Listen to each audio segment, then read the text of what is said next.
along the coast for the past few days, and it's been a little bit cool today, but people are really jumping ahead to the Easter weekend, wondering if this pattern will continue into. It's one of those days where, today was one of those days where it was hot when you're in the sun, but it was chilly when you're in the shade. You know, we were talking about you, even though you weren't at the anchor desk at 5. Is that what you were saying? Well, Paula said it was cool today, and I said, it's funny, CJ said it was warm today. Yeah. It depended upon if you were in the sun, if you were in the shade. Also, we had a bit of a breeze today, and that might have contributed to some of those cooler breezes during the afternoon hours. Let's take a live shot outside in Santa Barbara. Some sailboats meandering in and out of the harbor. A great looking afternoon and evening across the south coast.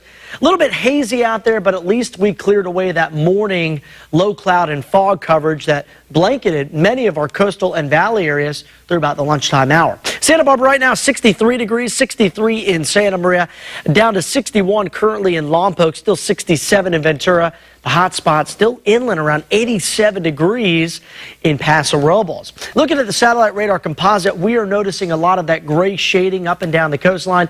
This is the marine layer, and even though it's cleared away nicely, still this evening you can see patches of it out towards the Channel Islands and another patch off the coast of Santa Barbara County.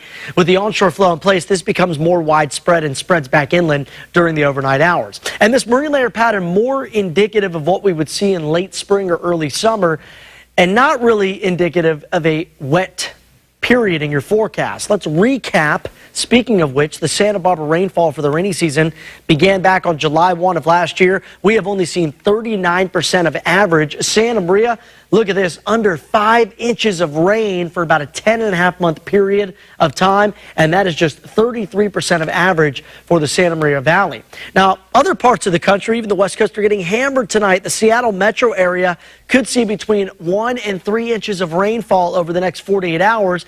But here at home, we are just talking about some cool trends in your forecast. The jet stream is the storm track, and notice how it's moving inland well to our north tonight. Being on the southern end of the jet and this area of low pressure and cold front, we get that sea breeze factor in the forecast, and that produces those cloudy and cool mornings with that hazy sunshine in the forecast for the afternoon hours. Really, this pattern is not going to change up all that much through Friday.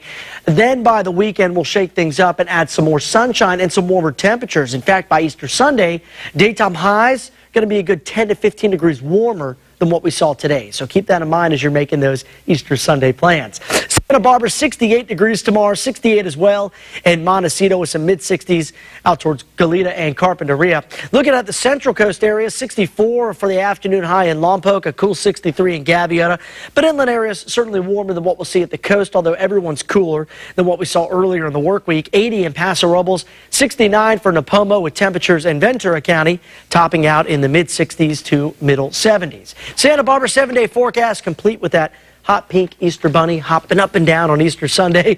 You'll see those cool cloudy conditions through Friday. Again, still some sunshine for the afternoon, but by the weekend we see a little better clearing and some slightly warmer temps. Santa Maria 7-day forecast, coolest day Friday, warmest day Easter Sunday with a high of 75. San Ynez Valley, we dip down to the low 70s on Friday and then bounce back into the high 70s on Sunday. And in Paso, 80s tomorrow, down into the 70s for